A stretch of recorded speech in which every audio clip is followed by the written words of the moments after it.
Taste the Daily. Operation Sindoor நடவடிக்கை என்பது தீவிரவாதத்திற்கு எதிரான இந்தியாவின் கொள்கை என பிரதமர் நரேந்திர மோடி தெரிவித்திருக்கிறார். ஆபரேஷன் சிந்தூர் வெற்றியை தொடர்ந்து பிரதமர் நரேந்திர மோடி நாட்டு மக்களுக்கு உரையாற்றினார். அப்போது பேசிய அவர், இந்தியாவின் முப்படைகளுக்கும் உளவுத்துறை அமைப்புகளுக்கும் தலை வணங்குகிறேன் என்றும், ஆபரேஷன் சிந்தூர் வெற்றியை இந்திய தாய்மார்கள், சகோதரிகள், மகள்களுக்கு அர்ப்பணிக்கிறேன் என்றும் தெரிவித்தார். மேலும் இந்தியாவின் ஏவுகணைகள், ட்ரோன்கள் தீவிரவாதிகளுக்கு பதிலடி கொடுத்ததாகவும், தீவிரவாதிகளின் பயிற்சி முகாம்கள் அனைத்தும் தகர்க்கப்பட்டன என்றும் தெரிவித்தார். இந்தியாவின் தாக்குதலிலிருந்து தப்பிக்க உலக நாடுகளிடம் பாகிஸ்தான் மண்டியிட்டு கெஞ்சியது என்றும், பாகிஸ்தானின் உண்மையான முகம் உலக அளவில் அம்பலப்படுத்தப்பட்டுள்ளது என்றும் பிரதமர் நரேந்திர மோடி தெரிவித்தார்.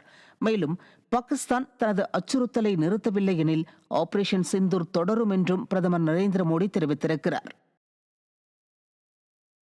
சென்னை சூளைமேட்டில் மாமூல் கொடுக்காத ஆத்திரத்தில் விடியா திமுக பெண் கவுன்சிலர் தள்ளுவண்டி கடையை சூறையாடியதால் பாதிக்கப்பட்ட நபர் குடும்பத்துடன் தற்கொலைக்கு முயற்சித்தது பரபரப்பை ஏற்படுத்தியது. சூளைமேடு நெடுஞ்சாலையில் வீட்டிற்கு எதிரே கடந்த 3 ஆண்டுகளுக்கு மேல் தள்ளுவண்டி கடை நடத்தி வரும் பிரேம் என்பவரிடம் 112வது வார்டு திமுக பெண் கவுன்சிலர் எலிசபெத் மற்றும் அவரது கணவர் அகஸ்டின் பாபு ஆகியோர் தொடர்ச்சியாக மாமூல் கேட்டு தொல்லை அளித்து வந்துள்ளனர். இந்த நிலையில் 25,000 ரூபாய் பணம் கொடுத்தால் மட்டுமே கடை நடத்த முடியும் என மிரட்டிய எலிசபெத் மாநகராட்சி ஊழியர்களை வைத்து தள்ளுவண்டி கடையை உடைத்து பொருட்கள் அனைத்தையும் நாசமாக்கியுள்ளார். இதனால் பாதிக்கப்பட்ட பிரேம் குடும்பத்துடன் தற்கொலை செய்து கொள்ளப் போவதாக வேதனை தெரிவித்தார்.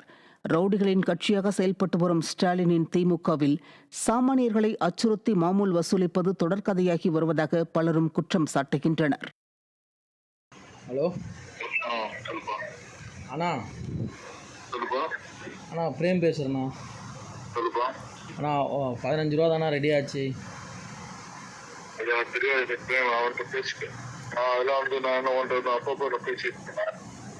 இல்லை, நான் பிரபா நாயிட்ட கொண்டு வந்தேண்ணா. அவர் அண்ணன் தான் உங்ககிட்ட பேசிக்க சொன்னார். ஆமாம், சொன்னேன். WhatsApp call